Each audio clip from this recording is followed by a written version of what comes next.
Welcome to LatiNation, celebrating your generation from coast to coast. I'm your host, Humberto Guida. And growing up in Miami, I typically listened to hip-hop. And one man who has been part of two of my favorite hip-hop acts of all time is the one and only Eric Bobo. The Percussion madman made his first public appearance at the age of 5, performing on stage with his father, Latin jazz legend Willie Bobo. When Eric was 15, his father passed away, and he took over his Latin jazz band while still in high school. But Eric found his true calling when he got an audition with the Beastie Boys, and later teamed up with none other than Cypress Hill. The rest, of course, is history. Now brace yourself, it's Eric Bobo right here on LatiNation. Sessions is presented by McDonald's. My name is Eric Bobo, born in New York, raised in Los Angeles, and I'm a member of the group Cypress Hill. Playing with my father at 5 years old was a big thing for me.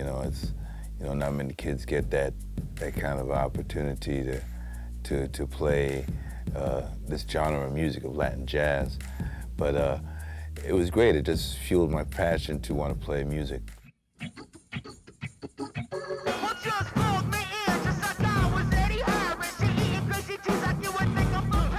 The feeling of making a big break was when I started touring with the Beastie Boys, when I got that gig, because that was going to be on a bigger scale that I thought, that I would reach. I was thinking I would do the jazz festivals and occasional things like that, and maybe go on a tour, every once in a while, but not, be at anywhere near the magnitude of where a group like the Beastie Boys has sold millions of records. I was a big fan of Beastie Boys, never thinking that one day I would be playing with them, and making music with them. And Ill Communication was a very big record. It debuted at #1 on it says, Sabotage is on that record. It went crazy from there.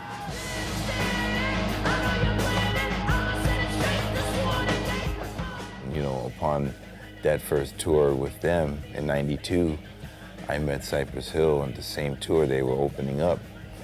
So it was kind of like both of these things happened, and I was fans of both groups. So, who can ask for something like that?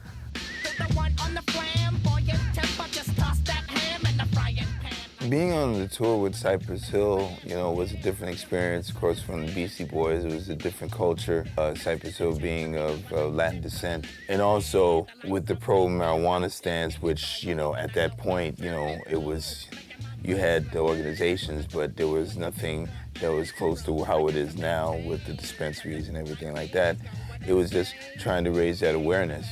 And Cypress Hill being one of the first, if not the first, hip-hop group to come out and really be the main head of that movement. The fact that a group like Cypress Hill is still here 25 years later to, still be able to make music and tour the world. You got to change your evil ways. This album is not so much a solo project as it is maybe a reintroduction of my father's music. Me, Mario Caldado Jr., who is a producer of the Beastie Boys, got together, got these tapes together, cleaned them up, mixed, no overdubs. What you hear is what you hear. We just, made it sound nice. And we have a new Willie Bobo album, Dig My Feelings. And to now learn and hear and appreciate, some of the music that I think is feel-good music, and it's contemporary, and it doesn't have a time. So it's not something that is here today and gone tomorrow. This lasts, and that's what I want to show them. My dad was a visionary.